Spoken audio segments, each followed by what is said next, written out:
Hi, what is the point of spirituality? Why do people even want spirituality to begin with? Hi, my name is Rabbi Shmuel Kopel, and I'm about to share with you three amazing reasons why spirituality is important and why people still want it. As a matter of fact, since the Industrial Revolution, the Enlightenment period, people have been trying to get all of spirituality and religion out of people's minds, saying that, hey, there's nothing out there.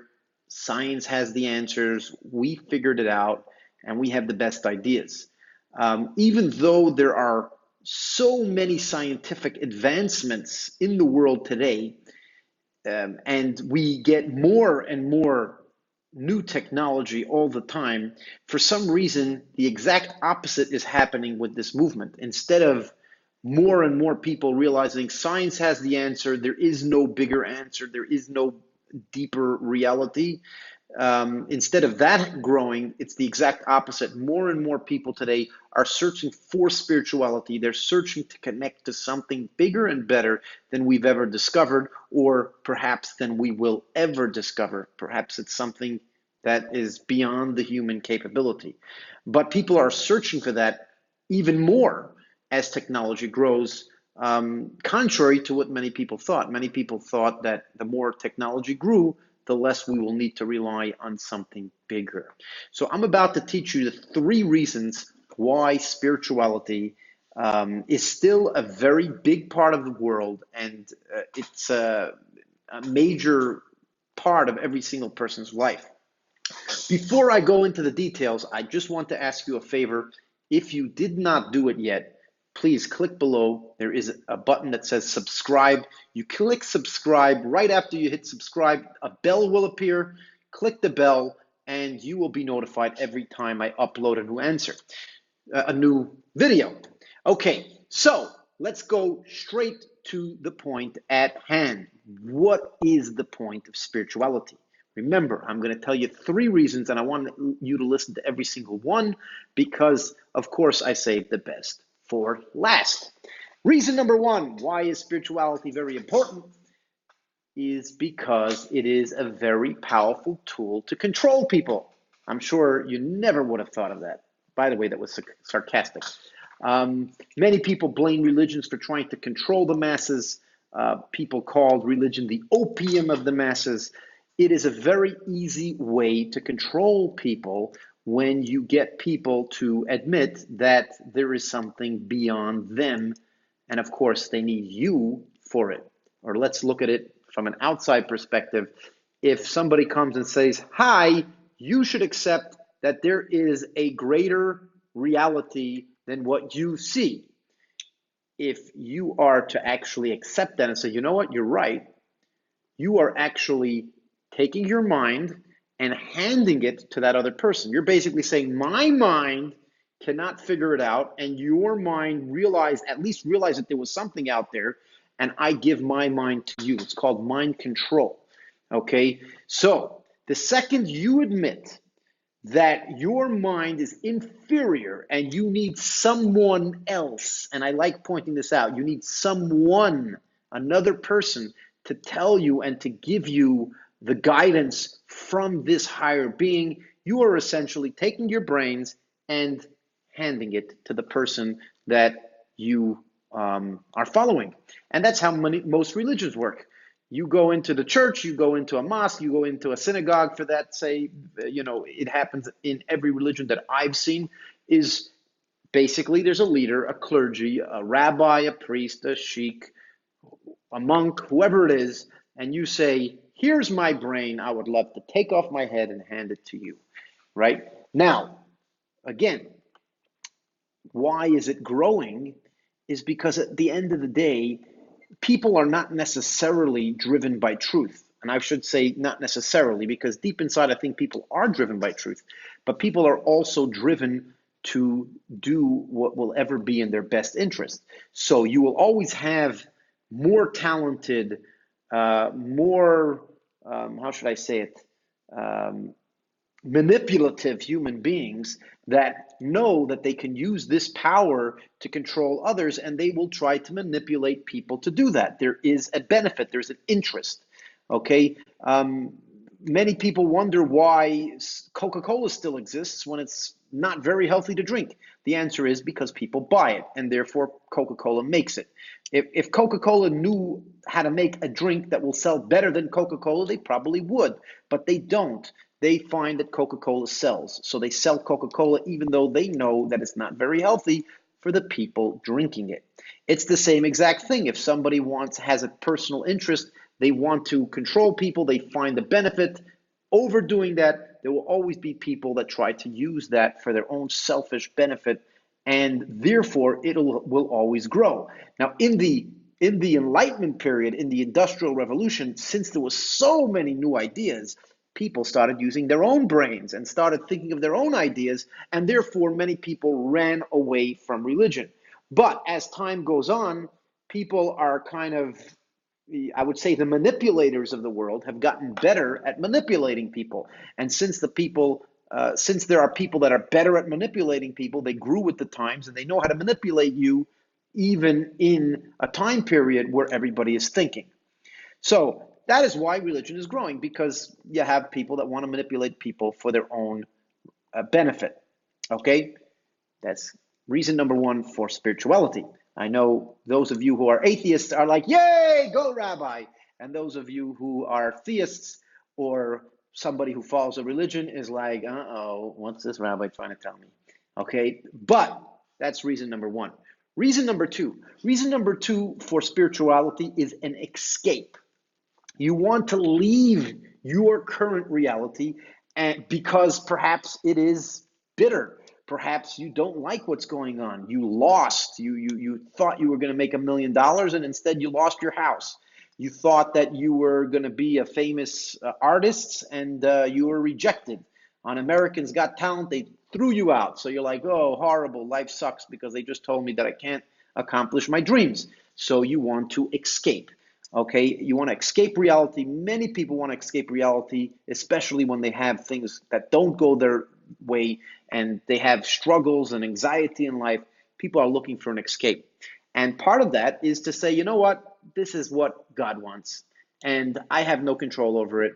And this is just reality. And God is this beautiful, loving figure. I can't exactly figure out why he loves me if my life sucks, but he's there. And so connecting with an all-loving God is an escape of reality. Another way to escape reality is meditation. People will meditate and literally tell you how they leave their bodies while they're still alive. Okay, so they're experiencing something really, really beautiful to take the edge off of life, and then, of course, they come back. So reason number two is to escape the realities of this world, and of course, the more people face reality, the more they realize that the truth hurts. Sometimes it may be a nice truth, and sometimes it may serve you and may benefit you, but other times it does not. Okay, and that is the second reason for spirituality. The third reason for spirituality, I think, is the most important reason of all. And I want you to listen carefully, because this is not only the third reason, but it is also the reason for the first two, and why the first two are successful, as I'm going to explain when I'm finished. Third, reason number three for spirituality is people.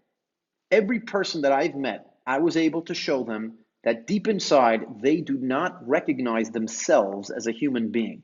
They recognize themselves as something within a human being, something that is currently experiencing a human life, but that they themselves, whoever they are, is not human, right?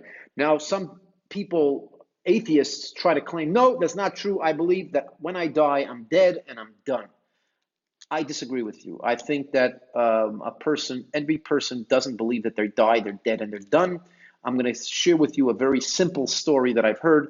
There was an atheist who wrote in his will that he wants to be buried under a cherry tree because he wants to become a cherry tree, because he likes the way it looks, etc. And he figured if his body was buried under a cherry tree, the physical parts of his body would then come into the cherry tree, and then he would be the cherry tree. Now, my question to this particular person is, did you save up all your excrement for your whole life? Every time you went to the toilet, you saved it up and you peed in a pot and you took it all and you put it right there in your grave? Somehow I doubt that, right? According to science, every single particle in your body changes. Okay, approximately every 7 years, every atom in your body changes. There are certain cells that will remain your whole life, but even those cells, they take in particles and they excrete particles, and every single physical piece of you changes approximately every 7 years. Okay, now if the real you is your physical body, well, then shouldn't you change every 7 years? Shouldn't there be a different you? And if you're going to be buried under a cherry tree, why would you think that the real you is now going to become a cherry tree any more than the body that you had when you were 7 years old, when you were 14 years old, when you were 21 years old, when you were 28 years old, et cetera, et cetera, et cetera? You have different bodies. If that body is not you anymore, how do you know that your body will still be you when it becomes the cherry tree? And essentially, because this particular atheist was scientific and obviously probably learned these facts, the only thing I can say is that this person could not see themselves as ceasing to exist, because deep inside they experience that they are not a body. They are something within a body. Now that is what creates a spiritual need. And I say a spiritual need because it's not a luxury, and it's not something you have a choice. You will always have a spiritual need. And I'm going to explain to you in one moment what that spiritual need is and how that explains the other two reasons for spirituality. Because you experience life as not being a body, you are something within a body, you have two major questions your entire life. Question number one, who am I? What is the real me? What am I boiled down to just I and nothing outside of me? What am I? Right? What am I? Who am I? Etc. That's question number one. Question number two is, what am I doing here? If I am not a body, why did I come to experience a body? Now, these two questions will bother you from the day you were born till the day you will die. You'll always, deep inside, your decisions in life will be run by these two factors. Either you're trying to connect with something that is a deeper you, or you're trying to do something and accomplish something that pretty much answers why you came to this world. What are you doing here? Now, most forms of spirituality are pretty much piggybacking off question number one, which means who am I? They're trying to connect you to something else other than your body. Now, because you deep inside, you know this, you have a need to fulfill that concept. What am I? Now, a religion may come and tell you, oh, what are you? You are a soul. And if you don't follow me, you, after death, are going to have pain, which basically they're telling you about yourself, which is beyond your body. Okay? So when you leave your body, you're going to have all sorts of pain and anguish if you don't listen to me. So that is how, number one, how religion could be used. The reason religion could be used to manipulate, could be used to mind control, is because you, deep inside, need those answers. You need to know what's going to happen afterwards. And when somebody comes to you with a suggestion and convinces you that his suggestion is correct, that you better listen to him or you're going to hell, you basically cut your head off and handed it to that particular person, that particular religion, that group, etc. Okay? So, because you have a need to know who you are and what you are, therefore, a religion could come and try to sell you something that is false. And of course, if you accept it, they own you, they control you, and you're done. Okay, that's why it could be used that way. Also about escape. Why would an escape even work? The reason why an escape works, spiritual escapes works, is because you deep inside want to connect with your deeper self, and you want to pretty much be yourself without your body, without the world, without the consequences that this world unfortunately carries at some time. So because you know deep inside that you're not your body, you therefore say, you know what, I'm not my body, get me the hell out of here. And I think that that's also why people are capable of committing suicide. Because if a person really thought that death was the end, well then why would you end it? It's the end. What would be the point of end? If it ends, it ends. Whether it's painful or not painful, it ends and you're done, you're finished. There's no you. What people many times say is they want to relieve their pain. They want to get to a better place, and that's why they commit suicide. What I actually asked somebody once who suggested that he wanted to commit suicide, I said, how do you know it's better on the other end? And the person looked at me and says, you know what, you're right. I better not commit suicide because I don't know what's on the other end, right? It could be worse on the other end, right? How do you know it's better? Perhaps it's worse, right? So that is why people are able to commit suicide, and that's why people are able to use spirituality as an escape, because deep inside you know for a fact that you're not your body, you are something in your body. All right? Now, when we go back to what we said before, the two needs are, you have two needs, not one. Your first need is to know who you are. The second need you have is to know what you're doing here. Very few spiritual disciplines that I've seen really focused on that. In my personal experience, Kabbalah, the ancient Jewish mystics, focus on this a lot more than any other spirituality that I've seen, which means that we need to find value in life. We need to look at life for life. Life is not about dying and going somewhere else. Life is about doing something here, right? If you don't think that life has a purpose, then why shouldn't you commit suicide? Why shouldn't you just leave and get out of here? What would be the purpose of staying here? If your religion tells you that it's all about the next world, well, then what's the point of this one, right?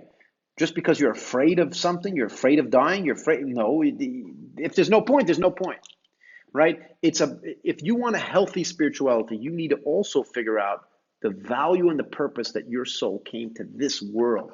What is it doing it? What is it doing here? And how could you feel that you're actually getting accomplished? And just to kind of connect this with modern psychology, those of you who know Viktor Frankl, I've quoted him in the past. Viktor Frankl, from an academic point of view, argued psychologically that the main need for a person is to find meaning and purpose, right? What I say actually is not to find just any meaning and purpose, but you need to find your meaning and purpose, your unique individual meaning and purpose, which is a concept that is discussed in Kabbalah, finding your personal meaning and purpose. And that's one of the things that I help people on a regular basis with the counseling that I do, is I help people pretty much focus in on their personal meaning and purpose versus just anything that's meaning and purpose. And if you could live life where you can see clearly that you are accomplishing what you came to this world to do, and you feel that confidently, you will be more motivated, more self-confident, and you will be much, much happier than anyone else in the whole wide world, because most people are still trying to answer these questions and struggling over these two questions. Who am I? What am I doing here? I'm sure you love this video, by the way. And I want to ask you a favor. If you haven't subscribed yet, from the beginning of the video, click there, subscribe, hit the bell, and you'll be notified every time I upload a new video. In addition, I would really appreciate if you would hit the share button and share this on any forum with all your friends so that they can get a little bit of inspiration, education, mind stimulation, whatever you want to call it. Thank you so much for watching till the end. It's Rabbi Shmuel Kopel. See you again another time.